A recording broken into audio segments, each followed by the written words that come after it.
Hello YouTube, this is the Duke coming at you with another amazing old school bike build. And tonight we're featuring none other than Kitty. Say hi, Kitty. There she is, the CEO, the chairman of the board.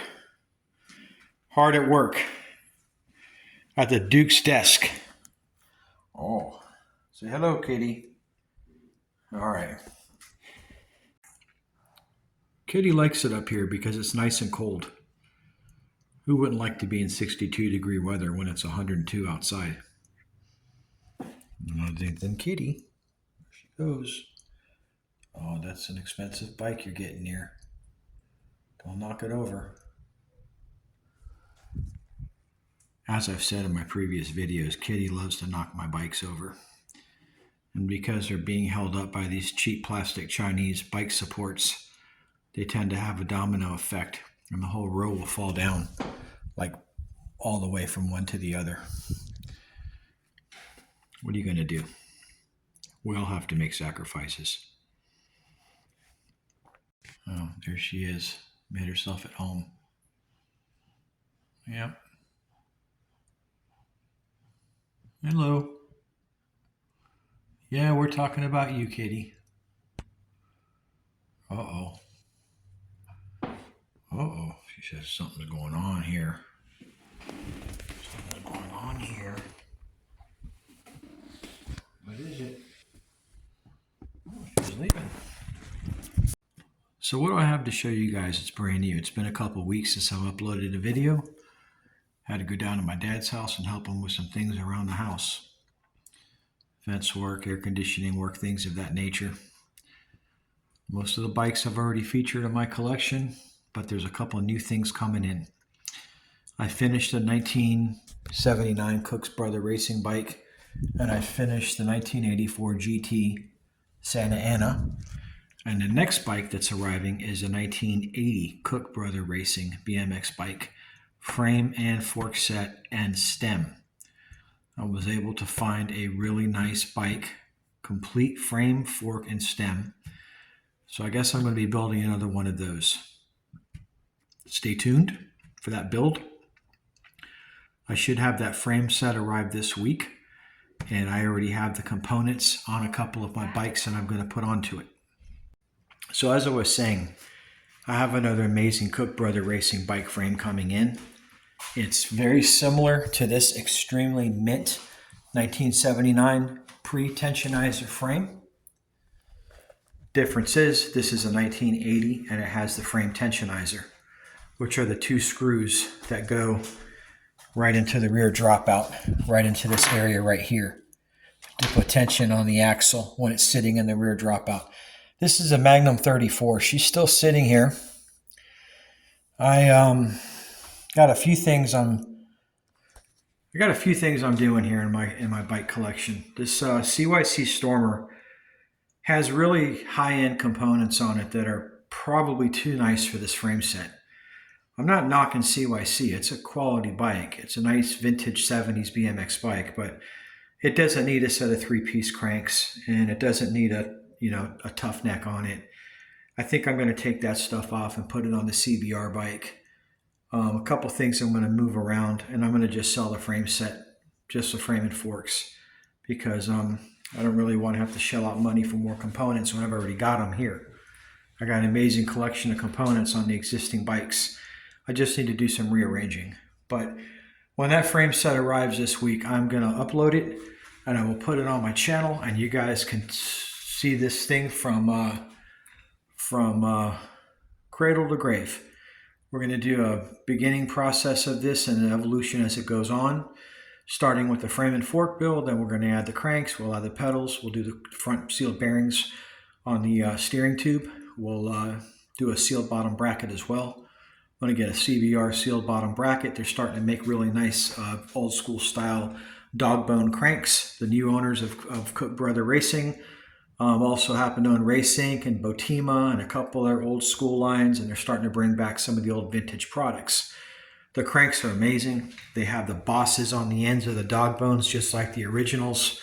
They're quality. They're kind of like a set of profile cranks if you look at them. But they're made really nice, high quality finish on these cranks, and they're CBR sealed bottom bracket. Now, these have the slant cook bars, and because those are so hard to get, and I can't find another set of those, not even Al's Rapid Transport has them anymore.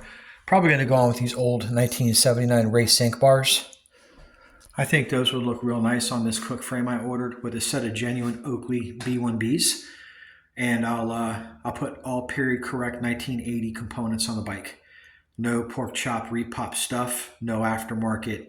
It's going to have the real period correct parts or I won't do it.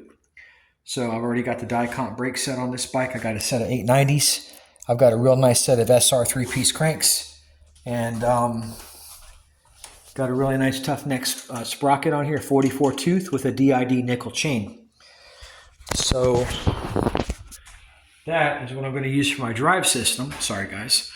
And then once the drive system's done, I've got the bars, the stem, I got the seat post, and I got the seat. So I've got a complete bike already. I just need to put it together.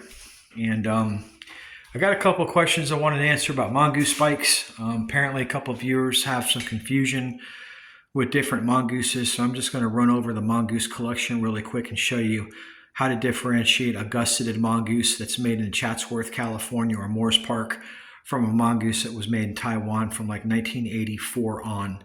I'm going to show you really quick once again. You can check my other videos on my channel. I have a Mongoose specific video I did with all 5 of these bikes, and I take you from 1977 all the way to 1984, the whole evolution of this bike from when it became when Skip Hess originally started Mongoose.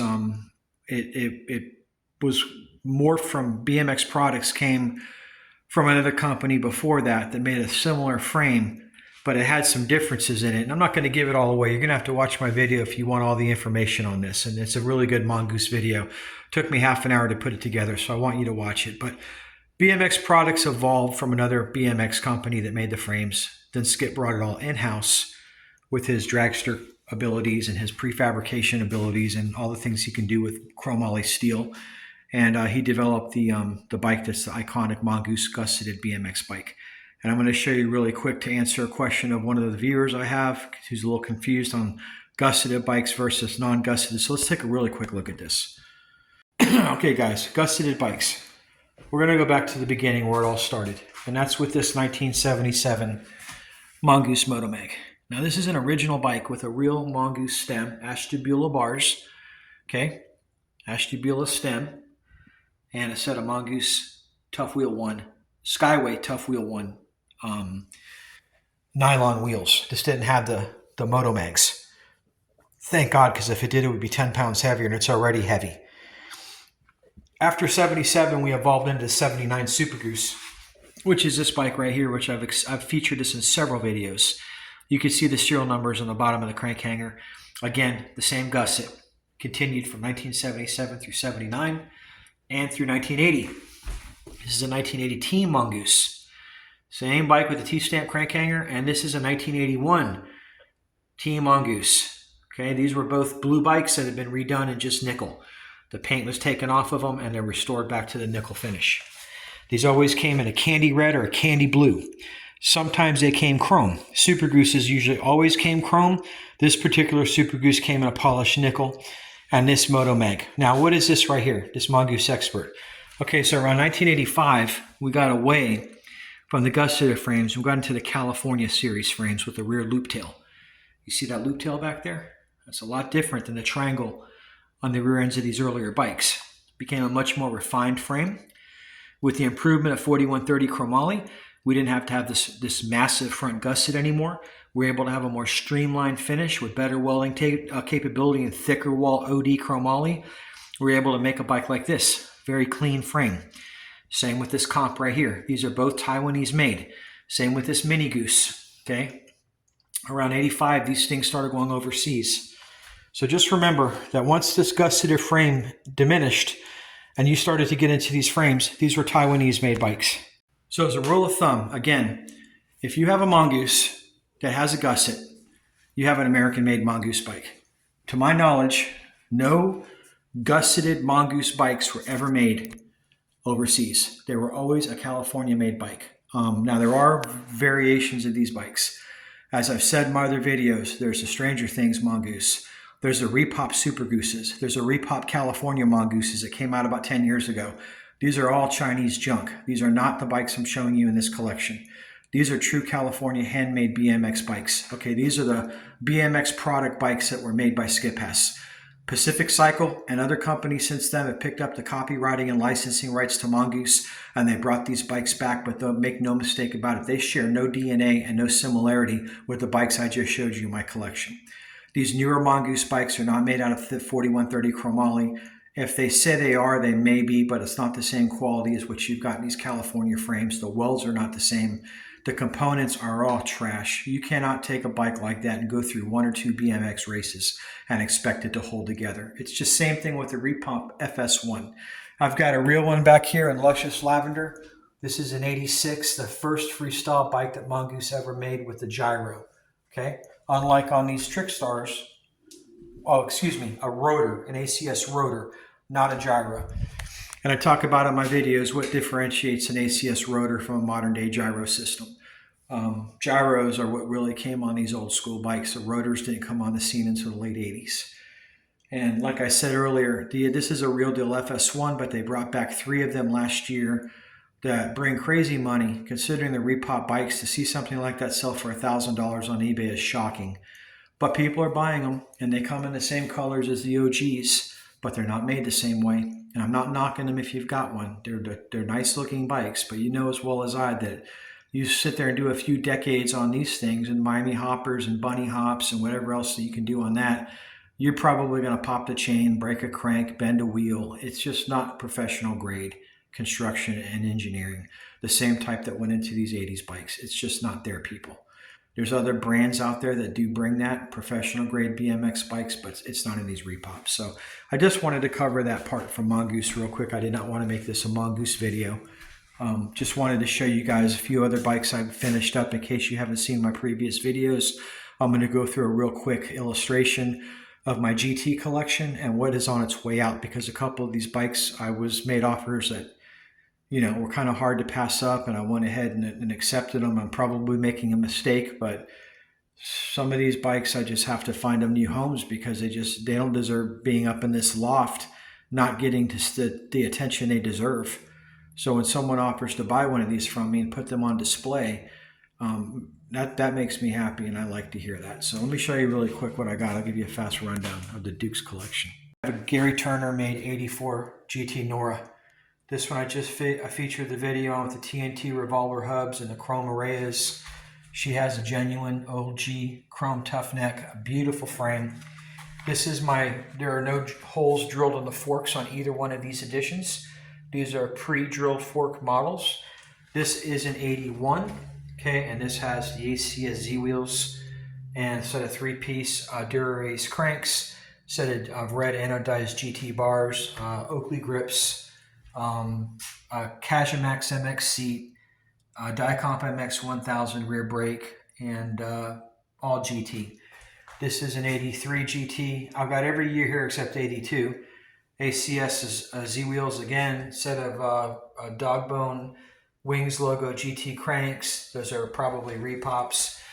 Got a nice GT Wing logo genuine sprocket there and an Ash Boys chainring.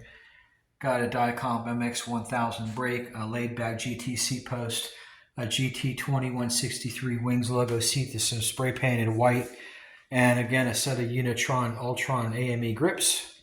And then we've got the Redline Proline MX, which I have a home for. Unfortunately, she's on her way out. This is a Super Cycle Panther. This is also known as the Ultra Cat, a Canadian-made copy of the Torquer. This is a Norco Spitfire X20, probably the only one in existence. That's a twin tube. Very rare bike as well. Both of these frames were made by Akisu. This is a Torquer 280 twin tube. This is my twin tube collection. I've done videos on these bikes as well. She has a set of yellow Bumblebee ACS Z rims with a black and yellow Torquer frame with the Repop Torquer pads, and it's all OG. This is the first year this bike went overseas. This is a true Torquer 2. Same bike made in the same factory as the Haro Master. If you take a look at the rear stretch on the platform, you can see they went to more of a freestyle inspiration than on these previous drops right behind the seat post. You'll see that on the old school style, they pretty much did not have a platform, but being that this was basically made the same factory as the Haro Master by the same company, they just made some changes to the Master with the rear built-in frame standers, and they flared it out a little bit. Other than that, you're talking the same exact frame by the same company. Got a CW Z here, Chrome CW. I think this is a Z2000. Got a dyno, red lava splash, nice dyno mid-school bike. Like I said, this is my Toys R Us department store bike, but it's a beautiful 4130 chromoly frame with Skyway parts made by Sharp Freestyle. It even has the easy bars, Skyway tough mags, Skyway seat post, Sharp GT Viscount seat, excuse me. Just a beautiful BMX bike with all the right parts. Heavy as hell, but a nice bike. General Hustler, Baby Blue, FS1, Mongoose, and Luscious Lavender. Got a Woody Itson pink Trickstar. Got a Porsche white 84 Trickstar. As you can see, this is the American-made Hutch Trickstar with a cantilevered rear stretch. This is the Japanese version where it stops right after the supports, but still very desirable and very valuable. And these are very rare 48 ACS Z wheels on this bike. These are very rare Pepto-Bismol pink Tough Wheel 2s on the Woody Itson pink Trickstar. You're not going to find rims like this. You'll find bright pink and fuchsia pink, but to find a set that matches the pads in the frame is very difficult. Got a Schwinn here, one of my favorite crate bikes. Got a CYC Stormer. The Mongooses I just covered. Just showed you guys these Mongooses. And then my Schwinn Predator collection. A couple Fujis. And then the star of the show, my 79 Cook Brother Racer. Okay. With a sandcast inspired seat post clamp, the Cook Brothers seat post, bars, tough neck, 2 polished stem, and the cleanest frame that you will ever lay your eyes on. It is blemish free and meticulous. There's absolutely no flaws on this frame at all. And that's the current collection. This is some of my fellow BMX content creators are starting to disappear for the summer. I don't know. I guess people are throwing in the towel. I'm not. I still continue on uploading interesting videos and bringing you guys a knowledge of old school BMX for historical reasons, just as much as the joy of the hobby. But I like the history of all these bikes and the names behind them and the period in time that this represents in America, with American superiority in design and engineering of BMX race bikes, mountain bikes, and all things that have gone the way of the Dodo overseas to Giant and Cannondale and all the other Asian-owned companies now. Stuff in my collection is a different pedigree of bike from a different era. I'm not interested in cookie cutter bikes that you're going to go find in your bike shop when you walk in there for $3,000 or $4,000. If I'm going to have a bike for $3,000 or $4,000, I promise you something you're not going to see at your local bike shop. And no, you can't go ride it on the weekends if you're a bike enthusiast and go on a bike marathon and pretend you're Greg LeMond in the Tour de Force or France and ride around all day long on your $7,000 carbon fiber road bike. That's not this lifestyle. This is a different segment for a different type of people. And this is the type of guy that grew up racing BMX and doing freestyle and enjoys taking casual rides on the bike at a bike show, but having it more or less for display purposes. Plenty of people still ride them. Most of the people that I come across with these bikes just collect them. They're becoming too valuable to take out on the road. And God forbid, if you took one of these to your local 7-Eleven and leaned it up against the glass, it would disappear just as quick as it would have 45 years ago. So that's going to end this video, you guys. I just wanted to let you know that the Duke is still alive. I haven't made a video in 2 weeks. It doesn't mean I'm missing. It just means I've been busy. And I have some things arriving in the mail pretty soon. And I'm going to bring you guys a beautiful CBR build number 2. We're going to finish at MCS Magnum 34.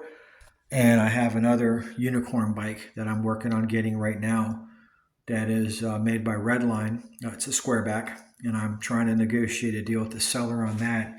And if we can come to a common ground and I'm able to get that bike for you guys, I'm going to do a squareback build as well, because that's a beautiful frame. The Redline squareback. It's crude, it's outdated, it's obsolete. In Mike Tyson's words, it's primitive skills. but at the same time, it's an iconic frame. And I just need to find the right parts to put on that, because 1975, you really didn't have much to choose from. You know, we didn't have very good components in 75. So I'm going to take my time and try to find out something that will work with that. Anyways, guys, if you're new to my channel, I invite you to like or subscribe if you like 70s and 80s old school BMX.